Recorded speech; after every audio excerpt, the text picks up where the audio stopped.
പരിശുദ്ധാത്മാവേ സഹായക, നിരന്തരമെന്നെ സഹായിക്കണേ. നിത്യവും കൂടെ വസിക്കുന്നോനേ, അഭിഷേകത്തിൻ അഗ്നി നിറച്ചിടണേ.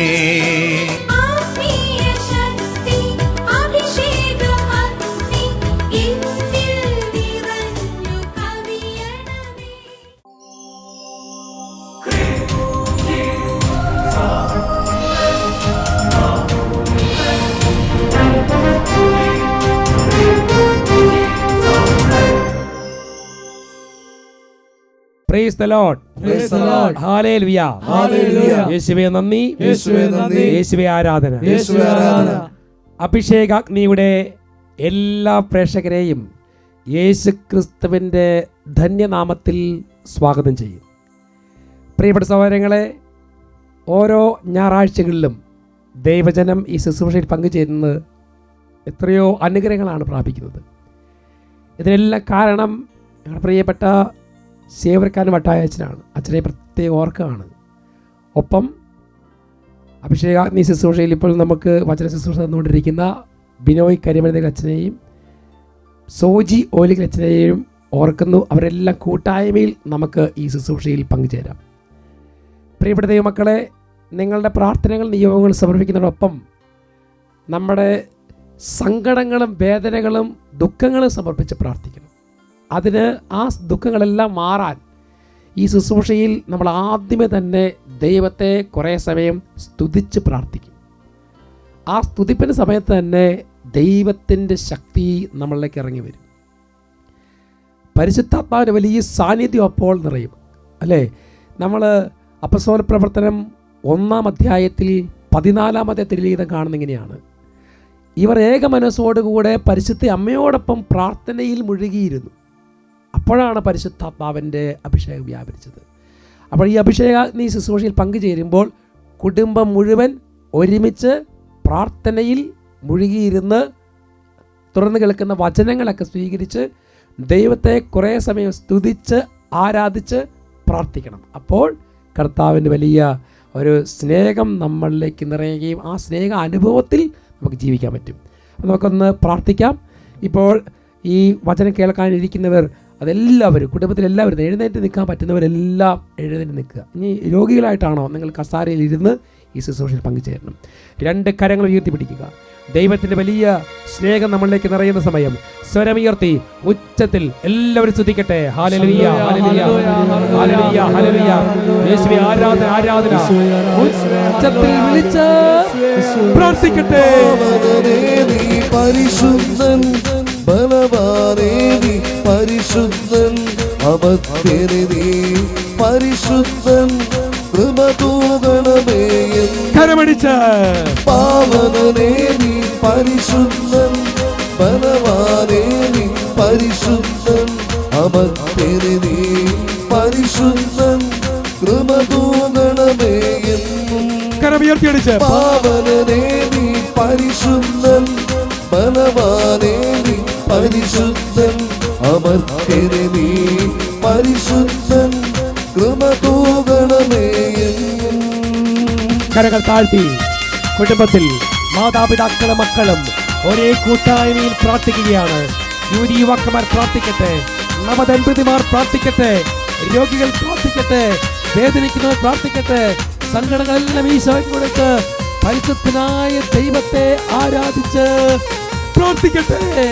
മാറായില കൈപ്പുള്ള ജലം മാധുര്യമാക്കി മാറ്റിയവൻ, മാറായില കൈപ്പുള്ള ജലം മാധുര്യമാക്കി മാറ്റിയവൻ, അലറി വരും ഒരു ചെങ്കടലിൽ പാതയൊരുക്കിയ ദൈവം, അലറി വരും ഒരു ചെങ്കടലിൽ പാതയൊരുക്കിയ ദൈവം. പാവനനേ നീ, പരിശുദ്ധൻ ബലവാനേ നീ, പരിശുദ്ധൻ അമർത്യനേ നീ, പരിശുദ്ധൻ കൃപ തൂകണമേ എന്നും. പാവനനേ നീ, പരിശുദ്ധൻ ബലവാനേ നീ, പരിശുദ്ധൻ അമർത്യന് നീ പരിശുദ്ധൻ കൃപ തൂകണമേ എന്നും ഹല്ലേലൂയ ഹല്ലേലൂയ ഹല്ലേലൂയ ഹല്ലേലൂയ ഹല്ലേലൂയ ഹല്ലേലൂയ ഹല്ലേലൂയ. രണ്ട് കരങ്ങൾ ഉയർത്തി ഉറക്കെ സ്തുതിക്കുന്നു. ഹല്ലേലൂയ ഹല്ലേലൂയ ഹല്ലേലൂയ ഹല്ലേലൂയ ഹല്ലേലൂയ. ഉറക്കെ സ്തുതിക്കട്ടെ. ശക്തിയോടെ സ്തുതി പ്രാർത്ഥിക്കുക. ദൈവജനത്തിന് മേൽ കർത്താവിന്റെ സ്നേഹം നിറയുന്ന സമയം, എന്നോട് നിറയുന്ന സമയം, അഭിഷേകത്തിന്റെ സമയം. പരിശുദ്ധാത്മാവിനെ വിളിച്ച് എല്ലാവരും പ്രാർത്ഥിക്കട്ടെ. യേശുനാമത്തിന്റെ ശക്തി നിങ്ങളുടെ കുടുംബത്തിൽ വെളിപ്പെടട്ടെ. സ്വരമുയർത്തി ഉച്ചത്തിൽ വിളിക്കുന്നു, യേശുവേ.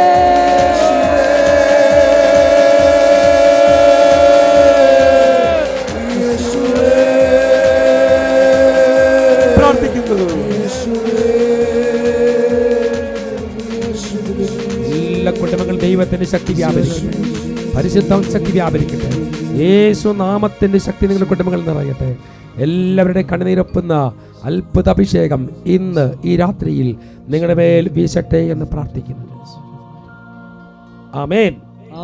ഹല്ലേലൂയ. ശാന്തമായി കസാരയിലേക്ക് ഇരിക്കാം. Praise the Lord. ഹല്ലേലൂയ.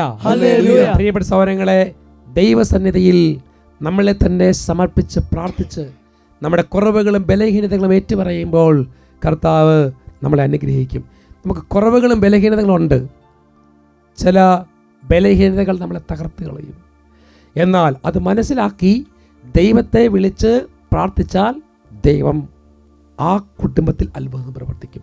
ഇങ്ങനെ തകർന്ന ഒരു കുടുംബം ദൈവവചനം കേട്ട് കർത്താവിനെ ആരാധിച്ചപ്പോൾ ആ കുടുംബത്തിന് അല്ലെങ്കിൽ ആ വ്യക്തിക്ക് വന്ന ഒരു മാറ്റം, ഈശോ കൊടുത്ത ഒരു മാറ്റം, ഒരു ചേഞ്ച് എന്താണെന്ന് നമുക്കൊന്ന് ശ്രദ്ധിക്കാം. എൻ്റെ പേര് ജിൻസൺ. ഞാൻ ഇരിഞ്ഞാലക്കുട അടുത്ത് മാപ്രാണെന്നാണ്. ഇരിങ്ങാലക്കുട മാപ്രാണത്ത് വരുന്ന ജിൻസൺ സഹോദരനാണ് ഇപ്പോൾ നമ്മളോട് സംസാരിക്കുന്നത്. പറഞ്ഞോ. ഞാൻ എൻ്റെ 13ാമത്തെ വയസ്സിൽ മദ്യപാനം, ബീഡി വലി തുടങ്ങി. ഒരു 18 വയസ്സ് ചീട്ടുകളി, ഹാൻസ് ഉപയോഗിക്കാത്ത ഒന്നുമില്ല. 13ാമത്തെ വയസ്സിൽ മദ്യം, വീടി, 18 വയസ്സ് ഹാൻസ്, പാമ്പരാഗം, എല്ലാം ചീട്ടുകളിയും എല്ലാ സാധനവും ഉണ്ടായിരുന്നു. ചെയ്യാത്ത ഒന്നുമില്ല. എന്താ പറഞ്ഞേ? ചീട്ടുകളി. ആരും നിയന്ത്രിക്കാനുണ്ടായിരുന്നില്ല. തന്നെ ഇഷ്ടം പോലെ നടന്ന് ഞാനൊരു തോന്നിയാസിയായിട്ടൊക്കെ ജീവിച്ചു അല്ലേ? ഞാനൊരു പാചകക്കാരനാണ്. ഇഷ്ടംപോലെ പൈസയുണ്ട്. പാചകത്തിന് പോയാൽ ധാരാളം മദ്യം ലഭിക്കും. പൈസക്കാർ വരും. മദ്യമാണെന്ന് കൂടുതൽ കിട്ടുക. അപ്പോൾ അതുകൊണ്ട് നമ്മളതിനടിമയായി. ഒരു 2018 വരെ, 17 ആയപ്പോഴേക്കും അതിനടുത്ത് കല്യാണം കഴിഞ്ഞു. 2 കുട്ടികളുണ്ടായി. 17 കഴിഞ്ഞ് മദ്യപാനം ഓവറായി. ഇപ്പോൾ മദ്യപാനം ഓവറായി. 18 ആയപ്പോഴത്തേക്കും ഓവറായി. പണ്ടൊക്കെ ഒരു ലിമിറ്റ് ഉണ്ടായിരുന്നു. 17-18 ആയപ്പോഴത്തേക്ക് പിന്നെ കണ്ട് കാണാത്ത വിധത്തിലാണ് കുടിച്ചോണ്ടിരുന്നത്. നിയന്ത്രണം പോയി. അപ്പോൾ ഭാര്യ പിണങ്ങിപ്പോയി. ഞാൻ വീട്ടിൽ തനിയായി. കുടുംബജീവൻ തകർന്ന് ഭാര്യ മക്കളെയും കുട്ടിയൊക്കെ എടുത്ത് വീട്ടിൽ പോയി ഒറ്റയ്ക്കായി. അങ്ങനെ പത്തിപ്പിച്ച് ഒറ്റയ്ക്കായി. പിന്നെ നിയന്ത്രണമില്ല. രാത്രിയും പകലൊന്നുമില്ല. മേടിക്കുക, കുടിക്കുക. അങ്ങനെ എൻ്റെ ജ്യേഷ്ഠൻ എൻ്റെ അവസ്ഥ കണ്ട് എന്നെ കൊണ്ടായി തൊടുപുഴ ഒരു ഡീഅഡിക്ഷൻ സെൻ്ററിൽ കൊണ്ടാക്കി. അവിടെ അവർ കൗൺസിലിങ്ങിന് വിളിച്ച് വീട്ടുകാർ ഭാര്യ വരുത്തിച്ചു. ഭാര്യ വന്നപ്പോൾ എന്നോട് ഒരു കാര്യം ആവശ്യപ്പെട്ടുള്ളൂ, അട്ടപ്പാടി പോകണം. അങ്ങനെ വരാമെന്നുണ്ടെങ്കിൽ ഞാൻ കൂടെ വരാം, അല്ലെങ്കിൽ എന്നെ പ്രതീക്ഷിക്കേണ്ടതാണ്. എനിക്കാണെങ്കിൽ അട്ടപ്പാടി എന്താ, ആരെ ഏതാ ഒന്നും അറിയില്ല. ഏത് ജില്ലയിൽ പോലും അറിയില്ല. ശരി, ഞാൻ അതിൻ്റെ ഉള്ളിൽ നിന്ന് ഈ ഡീഅഡിക്ഷൻ സെൻ്ററിൽ വളരെ ബുദ്ധിമുട്ടാണ്. എനിക്ക് അതിന് പുറത്ത് കിടക്കാൻ വേണ്ടി ഞാൻ ഓക്കെ പറഞ്ഞു. അങ്ങനെ പുറത്ത് കിടക്കാമല്ലോ എന്ന് പറഞ്ഞ് നേരെ അവിടെ നിന്ന് നേരെ 2018 മെയ് 26 ഇവിടെ വൈകുന്നേരം വന്ന് കയറി. എനിക്ക് ബോധമൊന്നുമില്ല, ഓർമ്മയൊന്നുമില്ല. അതിനിടയിൽ അവൾ കുടിച്ചോ? ആ വഴിയിൽ പാലക്കാടും മണ്ണാർക്കാടും കുടിച്ചു. ഞാൻ എൻ്റെ ഭാര്യയോട് കളവ് പറഞ്ഞു, എനിക്ക് ബാത്റൂമിൽ പോകാൻ പറ്റില്ല. അപ്പോൾ അവർ എന്തായെങ്കിലും ആയിക്കോട്ടെ, ഇവിടെ എത്തിക്കാമല്ലോ എന്നുള്ള ധാരണയായിരിക്കണം അവർക്ക്. അങ്ങനെ ഇവിടെ നിന്ന് ധ്യാനത്തിന് കയറി. അന്ന് വൈകുന്നേരം ബുദ്ധിമുട്ടായിരുന്നു. എന്നെ ഇവിടെ ഈ പീറ്റേഴ്സ് ഇവിടെ ഒരു ആശുപത്രിയിലേക്ക് കൊണ്ടുപോയി അവിടെ അഡ്മിറ്റൊക്കെ ആയി. രാവിലെ വന്ന് ധ്യാനം കൂടിയത്. അപ്പോൾ പിൻഭാഗത്ത് അച്ഛൻ നെറ്റിമി പിടിപ്പിക്കുന്നുണ്ട്. എല്ലാവരും അങ്ങോട്ട് ചെല്ലാൻ പറഞ്ഞപ്പോൾ ഞാൻ അവിടെ പോയി നെറ്റിമി പിടിപ്പിച്ച്. അത് കഴിഞ്ഞ് ധ്യാനം കൂടി. പ്രത്യേകിച്ചൊന്നും തോന്നിയില്ല. പക്ഷെ ധ്യാനം കഴിഞ്ഞ് ഇതുപോലെ വെള്ളിയാഴ്ച രാവിലെ ആയിരുന്നു ധ്യാനം കഴിഞ്ഞത്. രാവിലെ കുർബാന കഴിഞ്ഞ പുറത്ത് നിന്ന് ഞാൻ എൻ്റെ ഭാര്യയോട് വാക്ക് കൊടുത്തു, ഇനി ഞാൻ മദ്യപിക്കില്ല, ഇവർക്ക് കുടിക്കില്ലെന്ന്. 2018 ഇന്ന് വരെ ഞാൻ കുടിക്കുക. എത്ര വർഷമായി? 7 വർഷം. 7 വർഷമായി. നമുക്ക് പ്രിയപ്പെട്ട സഹോദരങ്ങളെ, ഇവിടെ വരുമ്പോൾ തന്നെ തിരിച്ചു പോയി കുടിക്കാനായിട്ട് ആഗ്രഹിച്ചാണ് വന്നത്. പക്ഷേ ഇവിടെ വന്ന് ഇരിക്കാൻ പറ്റുന്നില്ല. അപ്പോഴാണ് ശരിക്കും അന്ന് ഇതുപോലെ അച്ഛൻ നിന്ന് പ്രാർത്ഥിക്കില്ലേ, നിന്ന് പ്രാർത്ഥിക്കുന്ന സമയത്ത് വന്ന് ഒരു ബ്ലെസ്സിങ്, ഒരു ആശീർവാദം. അത് സാംസൺ അച്ഛനായിരുന്നു. എനിക്കന്ന് അറിയില്ലായിരുന്നു സാംസൺ അച്ഛൻ അത് നെറ്റി പിടിപ്പിച്ചതെന്നും. ഭാര്യ ഇന്ന് പറഞ്ഞു, ധ്യാനത്തിന് പോകുമ്പോൾ ഭാര്യ പറഞ്ഞു അവിടെ സാംസൺ അച്ഛനുണ്ടാവും, സാംസൺ അച്ഛനെ കാണണം. ഞാനിവിടെ വന്നപ്പോൾ സാംസൺ അച്ഛനെ കണ്ടു, നെറ്റി പിടിപ്പിച്ച് അച്ഛനോട് കാര്യം പറഞ്ഞു. ഇന്ന് വരെ മദ്യപാനോ ലഹരി വട്ടയപ്പം പോലും, കള്ളൊഴിച്ച അപ്പം പോലും ഇന്ന് വരെ കഴിച്ചിട്ടില്ല. അതായത് കള്ളൊഴിച്ച അപ്പം പോലും കഴിക്കില്ല. അങ്ങനെ വേണം. ഹല്ലേലൂയ. അന്ന് മുതലാണ് എനിക്ക് തിരിച്ചറിവ് എന്നൊരു സംഭവം മനസ്സിലായി. ദൈവമുണ്ട്, ദൈവം സ്നേഹമുണ്ട് എന്നുള്ളത്. അതിന് ശേഷം എനിക്ക് ഇന്ന് വരെ ഒരു പ്രശ്നം ഉണ്ടായിട്ടില്ല. പിന്നെ ഞാൻ സ്വന്തം കാറ്ററിംഗ് യൂണിറ്റ് തുടങ്ങി. 4 വണ്ടിയുണ്ട്. ഒരു കാറ് കഴിഞ്ഞ ആഴ്ച മേടിച്ചു. നോക്കിയേ, മദ്യപാനം നിർത്തി കഴിഞ്ഞപ്പോഴത്തേക്കും അന്നെല്ലാം ലഹരി പിടിച്ച് വീടെല്ലാം അലങ്കോലമായി, ഭാര്യ ഓടി, മക്കളൊരു വഴിക്ക്. ഇപ്പം നമുക്ക് സ്വന്തമായിട്ട് 4 വണ്ടി, പിന്നെ വീട്ടിൽ കുടുംബക്കാർക്ക് എല്ലാവർക്കും യാത്ര ചെയ്യാൻ ഒരു കാറ്, പിന്നെ സാമ്പത്തികമായിട്ടും എല്ലാം അല്ലേ, മാനസികമായിട്ട് നല്ല സന്തോഷം അല്ലേ. സാമ്പത്തികമായിട്ട് നല്ല സന്തോഷത്തിലാണ്. ഭാര്യ മക്കളും ജീവിതം എന്തെന്ന് ഇപ്പോഴാണ് മനസ്സിലായി. ഈ 8 വർഷം കൊണ്ട് ജീവിതം എന്താണെന്ന് മദ്യപാനം നിർത്തിയപ്പോൾ മനസ്സിലായി. നല്ലൊരു വലിയ അഭിഷേകം. ഹല്ലേലൂയ. നല്ലൊരു അഭിഷേകം. സന്തോഷമല്ലേ? സന്തോഷം. വളരെ സന്തോഷത്തോടെ ഇന്ന് ധ്യാനം കൂടുകയാണ്. കരങ്ങൾ ഉയർത്തിപ്പിടിച്ച്, കരങ്ങളെ അടിച്ച് വിശ്വസിച്ച ദൈവത്തിന്റെ മഹത്വം കാണാം, പ്രാർത്ഥിക്കുമ്പോൾ ദൈവത്തിന്റെ പ്രവൃത്തി കാണാം, ആരാധിച്ച ദൈവത്തിന്റെ വീടുകൾ കാണാം, ആശ്രയിച്ച ദൈവത്തിന്റെ കരുണ കാണാം, ആശ്രയിച്ച ദൈവത്തിന്റെ കരുണ കാണാം. Hallelujah, hallelujah. കണ്ടോ പ്രിയപ്പെട്ട സഹോദരങ്ങളെ, കർത്താവിനെ സ്വന്തമാക്കി കഴിഞ്ഞപ്പോൾ, ആ കർത്താവിനെ സ്വന്തമാക്കി അപ്പോൾ ആ ചെറുപ്പക്കാരൻ്റെ ജീവിതത്തിൽ ദൈവം ചെയ്ത അനുഗ്രഹങ്ങൾ എത്രമാത്രമാണ്. അനുഗ്രഹത്തിൻ്റെ ഒരു മഴ തന്നെ പെയ്തു എന്ന് പറയാം. പിന്നീട് ജീവിതം തന്നെ മാറി. കുടുംബത്തിൽ സമാധാനം, ഭാര്യ, മക്കള് ഇവരെല്ലാം കൂടെ ഒരുമിച്ച് സന്തോഷത്തോടെ ജീവിക്കാൻ സാമ്പത്തികമായിട്ടും ആരോഗ്യപരമായിട്ടും എല്ലാം അനുഗ്രഹിച്ചു. അതുകൊണ്ട് പ്രിയപ്പെട്ട സഹോദരങ്ങളെ, ഈ ലോകത്തിലെ സുഖങ്ങളോ സൗകര്യങ്ങളോ അല്ല നമുക്ക് വേണ്ടത്, മറിച്ച് ക്രിസ്തുവിനെ സ്വന്തമാക്കി ജീവിക്കുക. Hallelujah, hallelujah. അതുകൊണ്ട് ഇന്ന് നമ്മൾ ചിന്തിക്കുന്ന വിഷയം എങ്ങനെയാണ്? ക്രിസ്തുവിനെ പ്രതി ബാക്കിയെല്ലാം നഷ്ടമായി കരുതുക. ക്രിസ്തുവിനെ പ്രതി ബാക്കിയെല്ലാം നഷ്ടമായി കരുതുക. ഫിലിപ്പിയർക്കെഴുതിയ ലേഖനം 3-ാം അധ്യായം 7-8 തിരുലിഖിതങ്ങൾ. Philippi chapter 3 words 7 and 8.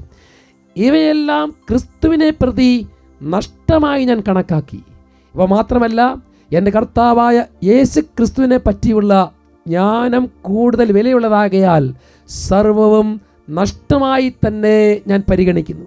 അവനെ പ്രതി ഞാൻ സകലവും നഷ്ടപ്പെടുത്തുകയും ഉച്ഛിഷ്ടം പോലെ കരുതുകയുമാണ്. കണ്ടോ പ്രിയപ്പെട്ട സഹോദരങ്ങളെ, സകലതും ഉച്ഛിഷ്ടം പോലെ കരുതുകയാണ്. ഇത് നമുക്കൊരു ഈ വചനം നമ്മളുടെ ഹൃദയത്തിൽ ആഴത്തിൽ പതിയണം. ക്രിസ്തുവിനെ സ്വന്തമാക്കണം. ആ ക്രിസ്തുവിനെ സ്വന്തമാക്കാൻ വേണ്ടി നമുക്ക് ചിലപ്പം പല കാര്യങ്ങൾ നമുക്ക് ചെയ്യാൻ പറ്റും. ക്രിസ്തുവിൻ്റെ വചനത്തെ ലംഘിക്കാൻ, ക്രിസ്തുവിനെ ഇകഴ്ത്തി സംസാരിക്കാൻ, ക്രിസ്തുവിനെ മാറ്റി നിർത്താനൊക്കെ ചില സാഹചര്യങ്ങളുണ്ടാകും. അപ്പോൾ ചിലപ്പോൾ നമുക്ക് അതുകൊണ്ട് ചില സ്ഥാനമാനങ്ങൾ കിട്ടും, അധികാരങ്ങൾ കിട്ടും, അംഗീകാരങ്ങൾ കിട്ടും. പക്ഷേ പ്രിയപ്പെട്ട സഹോദരങ്ങളെ, ദൈവത്തെ മാത്രം, യേശുക്രിസ്തുവിനെ മാത്രം തള്ളിക്കളയരുത്. എന്തെല്ലാം നമുക്ക് നഷ്ടമാകട്ടെ, യേശുവിനെ നിങ്ങളുടെ സ്വന്തമാക്കണം. ആ യേശുവിന് വേണ്ടി എന്തും ത്യജിക്കാൻ തയ്യാറാകണം. ക്രിസ്തുവിനെ സ്വന്തമാക്കാൻ സർവ്വതും നഷ്ടമാക്കി കണക്കാക്കി മുമ്പോട്ട് പോകുന്ന ഒരു വ്യക്തിയെ കർത്താവ് തന്നെ സഹായിക്കും. അതിന് നമ്മൾ എന്ത് വില കൊടുക്കണം? ജീവൻ കൊടുക്കണോ? അത് തയ്യാറാകണം. അതല്ലേ നമ്മൾ തിരുസഭ ചരിത്രം പഠിക്കുമ്പോൾ കാണുന്നത്, അനേകർ ഈശോയെ സ്വന്തമാക്കാൻ സ്വന്തം ജീവൻ തന്നെ കൊടുത്തു. നമ്മൾ മത്തായിയുടെ സുവിശേഷത്തിൽ 13-ാം അധ്യായത്തിൽ 44-ാമത്തെ തിരുലിഖിതം പറയുന്നുണ്ട്, സ്വർഗരാജ്യം വയലിൽ ഒളിപ്പിച്ചിരിക്കുന്ന നിധിക്ക് തുല്യം, അത് കണ്ടെത്തുന്നവൻ അത് മറച്ചു വയ്ക്കും, സന്തോഷത്തോടെ പോയി തനിക്കുള്ളതെല്ലാം വെച്ച് ആ വയൽ വാങ്ങുകയും ചെയ്യും. ഇത് സ്വർഗരാജ്യം സ്വന്തമാക്കാനാണ്. എന്നാൽ പ്രിയപ്പെട്ട സഹോദരങ്ങളെ, ഞാൻ പറയുന്ന ഈ വചനം വായിച്ചപ്പോൾ എൻ്റെ ഹൃദയത്തിൽ തോന്നിയ ഒരു കാര്യം, യേശു ക്രിസ്തുവിനെ നീ കണ്ടുമുട്ടിയാൽ പിന്നെ എന്തെല്ലാം നഷ്ടം വരട്ടെ, അപ്പോൾ ചിലപ്പോൾ ആരോഗ്യം നഷ്ടപ്പെടും, അതിന് ചിലപ്പോൾ നമ്മുടെ രോഗം വരും, പീഡകൾ വരും, ഇതെല്ലാം നമ്മൾക്ക് തരും, എന്തെങ്കിലുമൊക്കെ വന്നോട്ടെ. എന്നാലും യേശു ക്രിസ്തുവിനെ നിങ്ങൾ സ്വന്തമാക്കണം.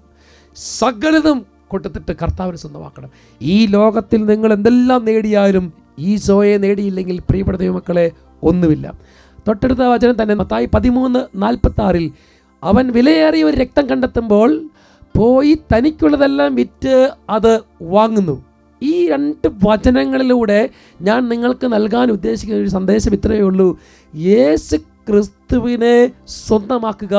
എന്ത് വില കൊടുത്തും, എന്ത് വില കൊടുത്തും. പ്രിയപ്പെട്ട സഹോദരങ്ങളെ, പലപ്പോഴും നമ്മൾ രോഗത്തിന് വേണ്ടി പ്രാർത്ഥിക്കും, അല്ലെങ്കിൽ കടബാധ്യത മാറാൻ വേണ്ടി പ്രാർത്ഥിക്കും, അല്ലെങ്കിൽ മറ്റ് പലതരത്തിൽ സുഖ സൗകര്യങ്ങൾക്ക് വേണ്ടി പ്രാർത്ഥിക്കും. ഇതൊന്നും വേണ്ടെന്ന് അച്ഛൻ പറഞ്ഞിട്ടില്ല. പക്ഷേ യേശു ക്രിസ്തുവിനെ നമ്മുടെ ജീവനും ജീവിതമാക്കി മാറ്റുമ്പോൾ പ്രിയപ്പെട്ട സഹോദരങ്ങളെ ബാക്കിയെല്ലാം കൂട്ടിച്ചേർക്കും.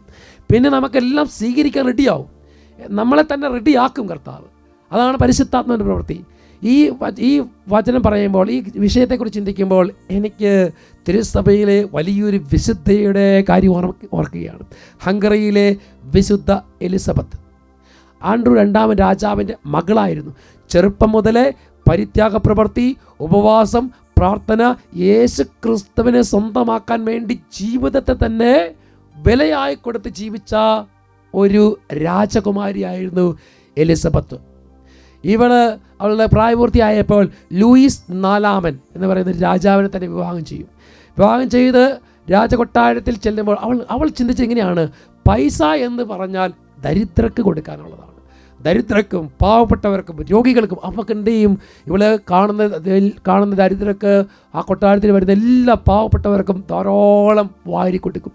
ചില ദിവസങ്ങളിലൊക്കെ ഭർത്താവ് വീട്ടിലില്ലാത്ത സമയങ്ങളിലൊക്കെ അവൾ എന്ത് ചെയ്യും? വലിയൊരു ബാഗിനകത്ത് നിറച്ച് പൈസ കൊണ്ടുപോകും. എന്നിട്ട് ആളുകൾക്കെല്ലാം കൊടുക്കും. തെരുവിലേക്കൊക്കെ ഇറങ്ങി പാവപ്പെട്ടവർക്കെല്ലാം കൊടുക്കും. അങ്ങനെ ഒരു ദിവസം ഇവൾ ഭർത്താവ് ഉള്ള സമയത്താണ് ഒരു ബാഗിനകത്ത് നിറച്ച് പൈസ എടുത്ത് ഇങ്ങനെ പോകുമ്പോൾ ഭർത്താവിന് സംശയം തോന്നി. ഇവളിങ്ങനെ പൈസ കൊടുക്കുന്നുണ്ടെന്നൊക്കെ അവൾക്ക് ഭർത്താവിന് മനസ്സിലായി. അങ്ങനെ ഇത് പക്ഷെ പിടിക്കപ്പെട്ടിട്ടില്ല.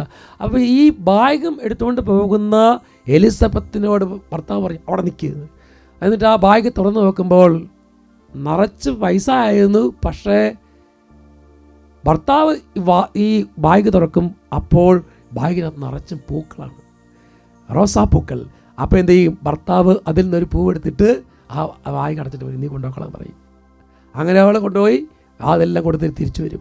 അങ്ങനെ ഇങ്ങനെ ജീവിക്കുന്ന സമയത്ത് ഒരു ദിവസം ഭർത്താവിന് ഇറ്റലിക്ക് പോകേണ്ട ആവശ്യം വന്നു. അങ്ങനെ ഇറ്റലിക്ക് പോകുമ്പോൾ പ്രിയപ്പെട്ട സഹോദരങ്ങളെ, പിന്നെ ഭർത്താവ് അവിടെ വെച്ച് മരിച്ചു പോവുകയാണ്. ഭർത്താവ് മരിച്ചു കഴിയുമ്പോഴത്തേക്കും ഇവളുടെ ബന്ധുക്കൾ, അല്ലെങ്കിൽ രാജാവിൻ്റെ ബന്ധുക്കൾ, ഭർത്താവിൻ്റെ ബന്ധുക്കളെല്ലാം പറയാണ്, ഇവൾ ഈ രാജ്യത്തെ നശിപ്പിക്കും, പൈസ ദുർവിനിയോഗം ചെയ്യുന്നു, അതുകൊണ്ട് ഇവൾ ഇനി കൊട്ടാരത്തിൽ വേണ്ട എന്ന് പറഞ്ഞ് അവളെ കൊട്ടാരത്തിൽ നിന്ന് പുറത്താക്കും. അപ്പം എലിസബത്തും കുട്ടികളും ഇങ്ങനെ ഒന്നുമില്ലാതെ തെരുവിലേക്ക് ഇറങ്ങും. അങ്ങനെ ഒരു കാലിത്തൊഴുത്ത് പോലെയുള്ള ഒരു സ്ഥലത്ത് പോയി ഇവൾ കൊട്ടും തണുപ്പത്തി കുഞ്ഞുങ്ങളെ കൊണ്ട് ഇങ്ങനെ കിടക്കുകയാണ്. അപ്പോൾ ഇവളുടെ ജീവിതം അറിയാവുന്ന ഒരു ബിഷപ്പ് ഇവളുടെ ദയനീയ സ്ഥിതി കണ്ടിട്ട് പ്രത്യേക കേസൊക്കെ കൊടുത്ത് കുറച്ച് പൈസ ഒക്കെ അവളെ കിട്ടും. അങ്ങനെ അവൾ കുട്ടികളെയൊക്കെ വളർത്തും. അവസാനം എത്ര പൈസ കിട്ടിയാലും കിട്ടുന്നതെല്ലാം പാവങ്ങൾ കൊടുക്കും. അങ്ങനെ കുഞ്ഞുങ്ങളെല്ലാം വളർത്തിയൊരു സ്ഥിതിയിലേക്ക് എത്തിച്ചു. അവസാനം ഫ്രാൻസിസ്കൻ തേർഡ് ഓർഡറിൽ ചേർന്ന് പ്രാർത്ഥനയും പരിത്യാഗവും യേശുവാണ് എൻ്റെ ജീവിതത്തിലെല്ലാം. അങ്ങനെ ജീവിതത്തിൽ രാജകീയ പദവി, അങ്ങനെ രാജകുമാരിയുടെ പദവി, അല്ലെങ്കിൽ ആ രാജ്യമൊക്കെ അവർക്ക് ഭരിക്കാമായിരുന്നു. അതെല്ലാം ഉപേക്ഷിച്ച് യേശു ക്രിസ്തുവിനെ സ്വന്തമാക്കാൻ വേണ്ടി ഇറങ്ങി പുറപ്പെട്ട ഹംഗറിയിലെ വിശുദ്ധ എലിസബത്ത് നമുക്ക് മാതൃകയാകണം. പ്രിയപ്പെട്ട സഹോദരൻ, ഇങ്ങനെയുള്ള ധന്യരായിട്ടുള്ള, അങ്ങനെ വിശുദ്ധരായിട്ടുള്ള അനേകരുടെ വിയർപ്പും അവരുടെ കാൽപാദങ്ങളും പതിഞ്ഞ മണ്ണിലാണ് ഞാൻ നിങ്ങൾ നിൽക്കുന്നത്. അവരെല്ലാം ഈശോയെ സ്വന്തമാക്കാൻ വേണ്ടി തങ്ങളെ തന്നെ സമർപ്പിച്ചു. അതുകൊണ്ട് പ്രിയപ്പെട്ട സഹോദരങ്ങളെ, ഈ വചനം കേൾക്കുന്ന നിങ്ങൾ ദൈവസന്നിധിയിൽ പ്രാർത്ഥിക്കണം. എനിക്കും കർത്താവിനെ സ്വന്തമാക്കണം. യേശു ഇല്ലാത്ത ഒരു ജീവിതം എനിക്ക് വേണ്ട. പറഞ്ഞ ഹല്ലേലൂയ, ഹല്ലേലൂയ.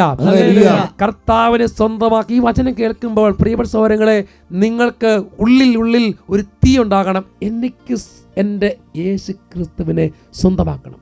വിശുദ്ധ മർക്കോസ് എഴുതിയ സുവിശേഷത്തിൽ 10-ാം അധ്യായം 29-ാമത്തെ ലിഖിതം, സെയിന്റ് മാർക്ക് ചാപ്റ്റർ 10 വേഴ്സ് 29, യേശു പ്രതിവചിച്ചു, സത്യമായി ഞാൻ നിങ്ങളോട് പറയുന്നു, എന്നെ പ്രതിയും സുവിശേഷത്തെ പ്രതിയും ഭവനത്തെയോ സഹോദരന്മാരെയോ സഹോദരിമാരെയോ മാതാവിനെയോ പിതാവിനെയോ മക്കളെയോ വയലുകളെയോ ത്യജിക്കുന്നവരാർക്കും ഇവിടെ വെച്ച് തന്നെ 100 ഇരട്ടി ലഭിക്കാതിരിക്കുകയില്ല. വീണ്ടും മത്തായിയുടെ സുവിശേഷം 5-ാം അധ്യായം 11-12 നിങ്ങൾ, എന്നെ പ്രതി മനുഷ്യർ നിങ്ങളെ അവഹേളിക്കുകയും പീഡിപ്പിക്കുകയും എല്ലാവിധ തിന്മകളും നിങ്ങൾക്കെതിരെ വ്യാജമായി പറയുകയും ചെയ്യുമ്പോൾ നിങ്ങൾ ഭാഗ്യവാന്മാർ, നിങ്ങൾ ആനന്ദിച്ചാഹ്ലാദിക്കുവിൻ, സ്വർഗത്തിൽ നിങ്ങളുടെ പ്രതിഫലം വലുതായിരിക്കും.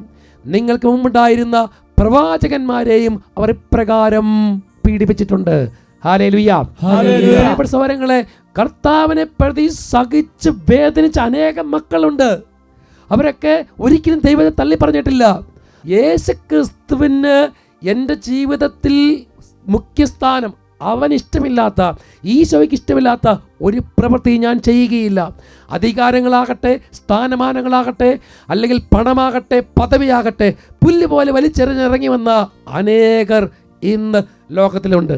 പ്രിയപ്പെട്ട സഹോദരങ്ങളെ, ഇതെല്ലാം യേശുക്രിസ്തുവിൻ്റെ സ്നേഹമാണ് ഇവരെ കൊണ്ട് ഇത് ചെയ്യിപ്പിക്കുന്നത്. പ്രിയപ്പെട്ട സഹോദരങ്ങളെ, നമ്മൾ പലപ്പോഴും യേശുക്രിസ്തുവിനേക്കാൾ ഉപരിയായി ഈ ലോകത്തിൽ പലതിനെയും സ്നേഹിക്കുമ്പോൾ നമുക്ക് ഇതൊന്നും വലിച്ചെറിയാൻ പറ്റുകയില്ല. നമുക്കെന്ത് ചെയ്യും? നമ്മൾ നിരാശപ്പെടും. പണം നഷ്ടപ്പെടുമ്പോൾ, ജോലി നഷ്ടപ്പെടുമ്പോൾ, അല്ലെങ്കിൽ മറ്റേതെങ്കിലും കാര്യങ്ങൾ നമുക്കുണ്ടാകുമ്പോൾ നമ്മുടെ കൂടെ യേശു ഇല്ലാത്തത് കൊണ്ട് നമ്മൾ നിരാശപ്പെടും. പ്രിയപ്പെട്ട മറ്റ് യേശുക്രിസ്തുവിന് വേണ്ടി ഇതെല്ലാം വലിച്ചെറിയാൻ തയ്യാറാകുമ്പോൾ പ്രിയപ്പെട്ട സഹോദരങ്ങളെ, കർത്താവ് തന്നെ നമ്മൾ ചേർത്ത് പിടിക്കും. ലോകം നമ്മൾ അംഗീകരിക്കും. ഒരു കാലഘട്ടത്തിൽ ചിലപ്പോൾ നമ്മളോട് പറയും, ഓ അവൻ കർത്താവിനെ പ്രതി ജീവിച്ചിട്ട് അവൻ എന്ത് കിട്ടി എന്നൊക്കെ പറഞ്ഞ് ചിലപ്പോൾ ലോകം പരിഹസിക്കും. ആ പരിഹസിച്ച ലോകം തന്നെ നമ്മളെ പ്രോത്സാഹിപ്പിക്കാൻ തുടങ്ങും, നമ്മൾ അംഗീകരിക്കാൻ തുടങ്ങും, നമുക്ക് അവർ വില തരും. ഈ കാലഘട്ടത്തിൽ സംഭവിച്ച ഒരു വലിയൊരു കാര്യമുണ്ട്. എന്ന് വെച്ചാൽ ഈ കാലഘട്ടത്തിൽ ആരും ചെയ്യാത്ത ഒരു കാര്യം, അതും പ്രത്യേകിച്ച് നമ്മുടെ നാട്ടിലേക്കാണ് പിന്നെ ഓർക്കാം, ഇതെങ്ങനെയൊക്കെ ചെയ്യും. പക്ഷേ എല്ലാ സുഖ സൗകര്യങ്ങളും എല്ലാ ആഡംബരങ്ങളുള്ള അമേരിക്കയിൽ നടന്നൊരു സംഭവമാണ് അച്ഛൻ്റെ മനസ്സിലേക്ക് ഓർമ്മ വരുന്നത്. പ്രിയപ്പെട്ട ക്രിസ്തുവിന് സാക്ഷ്യം നൽകിയ ധീരയായ ഒരു വനിത, ഒരു 19 വയസ്സ് മാത്രമേ ഉള്ളൂ. ആ വനിതയുടെ പേരാണ് മിസ് കെയ്ലി ബുഷ്. 2024 ഓഗസ്റ്റിൽ മിസ് നോർത്ത് ഫ്ലോറിഡ എന്ന പദവി ഈ പെൺകുട്ടിക്ക് കിട്ടി. എന്നാൽ സുന്ദരികളിൽ സുന്ദരി, നല്ല അറിവ്, ജ്ഞാനം, 19ാമത്തെ വയസ്സിലാണ്. അങ്ങനെ മത്സരത്തിൽ പങ്കെടുത്തു. അടുത്തത് കിട്ടേണ്ടത് മിസ് ഫ്ലോറിഡ പദവിയാണ്. അതിനുള്ള മത്സരത്തിന് ഏറ്റവും യോഗ്യതയുള്ള പെൺകുട്ടി. അങ്ങനെ മത്സരത്തിന് തയ്യാറായി. മത്സരം അടുത്ത് വരുന്ന സമയത്ത് ഇവളെ ആ മത്സരം നടത്തിപ്പുകാർ വിളിച്ചിട്ട് പറഞ്ഞു, നീ ഒരു പ്രത്യേക അധികാര പത്രത്തിൽ ഒപ്പിടണം. അവൾ ചോദിച്ചു, എന്ത് അധികാരപത്രം? അപ്പോൾ അവർ പറഞ്ഞു, ഇവിടെ മത്സരാർത്ഥികളുണ്ട്, ധാരാളം പേര് മത്സരിക്കാൻ ഉണ്ട്, നീ ഇതിന് ഫസ്റ്റ് ചാൻസ്, നിനക്ക് ഈ സമ്മാനം കിട്ടും എന്നുള്ള കാര്യത്തിൽ ഉറപ്പ്. അത്രയേറെ സൗന്ദര്യമുള്ള ഈ പെൺകുട്ടി. അവൾ പറഞ്ഞു, എന്താ എഴുതേണ്ടത്? അപ്പോൾ അവൾ പറഞ്ഞു, അപ്പോൾ ആ അധികാരികൾ പറഞ്ഞെങ്ങനെയാണ്, മെയിൽ ആൻഡ് ഫീമെയിൽ, പുരുഷനും സ്ത്രീയും അവർ ഉണ്ട്. അതുപോലെ തന്നെ പുരുഷന്മാരായി ജനിച്ചവർ അവർ ഓപ്പറേഷനിലൂടെ അല്ലെങ്കിൽ ആശുപത്രിയിൽ പ്രത്യേക ശസ്ത്രക്രിയയിലൂടെ തങ്ങളുടെ ലിംഗമാറ്റം നടത്തി സ്ത്രീ ആയിട്ട് മാറിയ ആളുകൾ ഈ മത്സരത്തിൽ പങ്കെടുക്കും. അതിന് നിനക്ക് തടസ്സങ്ങളൊന്നുമില്ല, ഞാനത് അംഗീകരിക്കുന്നു, എനിക്കതിന് യാതൊരു അല്ലെങ്കിൽ എതിർപ്പും ഇല്ല എന്ന് പറഞ്ഞിട്ടുള്ള അധികാരപത്രത്തിൽ നീ ഒപ്പുവെക്കണം. എങ്കിൽ മാത്രമേ ഈ മത്സരത്തിൽ നിനക്ക് പങ്കെടുക്കാൻ പറ്റുള്ളൂ. പ്രിയപ്പെട്ട സഹോദരങ്ങളെ, അപ്പോൾ മിസ് കെയ്ലി ബുഷ് എന്താ പറഞ്ഞതെന്നറിയാവോ? ഇത് ദൈവവചനമനുസരിച്ച്, യേശു ക്രിസ്തുവിൻ്റെ പഠിപ്പിക്കൽ അനുസരിച്ച്, ദൈവവചനമനുസരിച്ച്, ക്രിസ്തീയ ചിന്തയനുസരിച്ച് ഇത് ചെയ്യാൻ പാടില്ല. 2 ജെൻഡറുകളേ ഉള്ളൂ, മെയിൽ ആൻഡ് ഫീമെയിൽ. അതുകൊണ്ട് ഞാൻ ഇതിൽ ഒപ്പിടില്ല. അപ്പോൾ അവർ പറഞ്ഞു, നീ ഇതിൽ ഒപ്പിടുന്നില്ലെങ്കിൽ നിനക്കിപ്പോൾ കിട്ടിയിരിക്കുന്ന മിസ് നോർത്ത് ഫ്ലോറിഡ എന്ന കിരീടം തിരിച്ചു തരണം. അവൾ പറഞ്ഞു, ഇത് അംഗീകരിച്ചിട്ടാണെങ്കിൽ എനിക്കിത് വേണ്ട എന്ന് പറഞ്ഞ കിരീടം ഊരി വെച്ചു. പ്രിയപ്പെട്ട സഹോദരങ്ങളെ, വെറും 19 വയസ്സ് മാത്രം പ്രായമുള്ള പെൺകുട്ടി, അമേരിക്കയിൽ ഇനിയും എത്രയോ സ്ഥാനങ്ങളിൽ ഉന്നതിൽ എത്തിച്ചേരാനുള്ള ആ പെൺകുട്ടി പുല്ല് പോലെ തൻ്റെ കിരീടം വലിച്ചിരുന്നു. അത് കണ്ട് കുറേ ആളുകൾ ഇവളുടെ ഈ ഒരു സാക്ഷ്യം, യേശുവിന് കൊടുത്ത സാക്ഷ്യം കണ്ടിട്ട് അവൾക്ക് ഒരു അംഗീകാരം കൊടുത്തു. Miss She Leads America. അമേരിക്കയെ നയിക്കുന്ന പെൺകുട്ടി. വീണ്ടും മറ്റൊരു പദവി, Young Christian Women of Distinction award. ഇങ്ങനെ പ്രിയപ്പെട്ട സഹോദരങ്ങളെ, ധാരാളം കൃപ. നമുക്ക് ദൈവത്തിന് വേണ്ടി, കർത്താവിൻ്റെ വചനത്തിന് വേണ്ടി അധികാരങ്ങളും അംഗീകാരങ്ങളും പുല്ല് പോലെ വലിച്ചെറിഞ്ഞ മിസ് കെയ്ലി ബുഷ്, ഇത് നമുക്ക് മാതൃകയാകണം. ഇന്ന് എത്ര പേരുണ്ടാകും അംഗീകാരങ്ങൾ, സ്ഥാനമാനങ്ങളും അംഗീകാരങ്ങളും വലിച്ചെറിയുന്ന എത്ര പേരുണ്ട്? കണ്ണടക്കി നമ്മൾ സാരമില്ല പോട്ടെ, പ്രാർത്ഥിച്ചാൽ മതി. അതല്ല, കർത്താവിന് വേണ്ടി, കർത്താവിനെ സ്വന്തമാക്കാൻ അധികാരങ്ങളും അംഗീകാരങ്ങളും സ്ഥാനമാനങ്ങളും വലിച്ചെറിയണം. വിശുദ്ധ പൗലോസ് ശ്ലീഹ കൊരിന്ത്യർക്ക് എഴുതിയ 2-ാം ലേഖനത്തിൽ 5-ാം അധ്യായം 17-ാമത്തെ ലിഖിതം, ക്രിസ്തുവിൽ ആയിരിക്കുന്നവൻ പുതിയ സൃഷ്ടിയാണ്, പഴയത് കടന്നുപോയി, ഇതാ പുതിയത് വന്നു കഴിഞ്ഞു. ക്രിസ്തുവിലായിരിക്കുക, അവൻ പുതിയ സൃഷ്ടിയാണ്. ഈ ലോകത്തിൽ മാറ്റങ്ങൾ വരും, ഈ ലോകത്തിൽ പല തരത്തിൽ തീരുമാനങ്ങൾ വരും, ദൈവവചനം ലംഘിക്കാനുള്ള പല മേഖലകൾ നമ്മളെ തേടിയെത്തും. അപ്പോഴൊക്കെ യേശു ക്രിസ്തുവിന് വേണ്ടി സാക്ഷ്യം വഹിക്കുന്ന ധീരരായി തീരണം നാം ഓരോരുത്തരും. അപ്പോൾ ദൈവത്തിൻ്റെ പരിശുദ്ധാത്മാവ് നിങ്ങളിലേക്കും നിങ്ങളുടെ ഭവനത്തിലേക്കും നിങ്ങളുടെ സമസ്ത മേഖലയിലേക്കും ഇറങ്ങി വന്ന് കർത്താവ് കൈ പിടിച്ച് നടത്തുന്ന ഒരനുഭവം നിങ്ങൾക്ക് ലഭിക്കും. ഹല്ലേലൂയ, ഹല്ലേലൂയ, ഹല്ലേലൂയ, ഹല്ലേലൂയ. കർത്താവിൻ്റെ ആ വലിയ സ്നേഹം നമുക്ക് ഓരോരുത്തർക്കും അനുഭവിക്കാം. ഈശോ നിങ്ങളെ അനുഗ്രഹിക്കട്ടെ. തുടർന്ന് നമ്മൾ ആരാധനയിലേക്ക് പ്രവേശിക്കും. ഈ സമയം കർത്താവെ, എനിക്ക് എന്ത് ബല കൊടുത്തും കർത്താവിനെ സ്വന്തമാക്കാൻ സാധിക്കണമെന്ന് ആരാധനയിൽ നമുക്ക് പ്രാർത്ഥിക്കാം.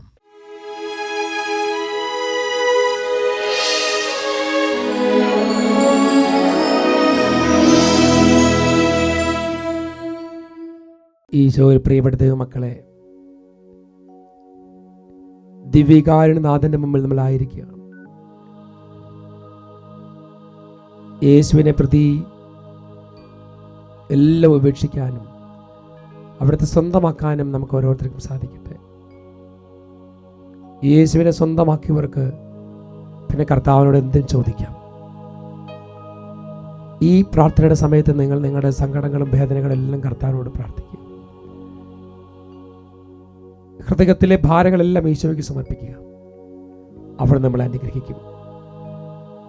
ഇപ്പോൾ നിങ്ങൾ കരങ്ങൾ യാചന രോധി പിടിച്ച് ഓരോരുത്തരുടെ അവസ്ഥകൾ വിവരിച്ച് പ്രാർത്ഥിക്കുക. കർത്താവിനോട് പറയുക, എനിക്ക് അങ്ങ് മാത്രം മതി, അവിടുന്ന് ഇല്ലാതെ മറ്റൊന്നും എനിക്ക് വേണ്ട, യേശുവല്ലാതെ മറ്റൊന്നും എനിക്ക് വേണ്ട. ഇതാ ഞാൻ അങ്ങയുടെ പിന്നാലെ വരുന്നു, എന്നെ ഉപേക്ഷിക്കരുതേ.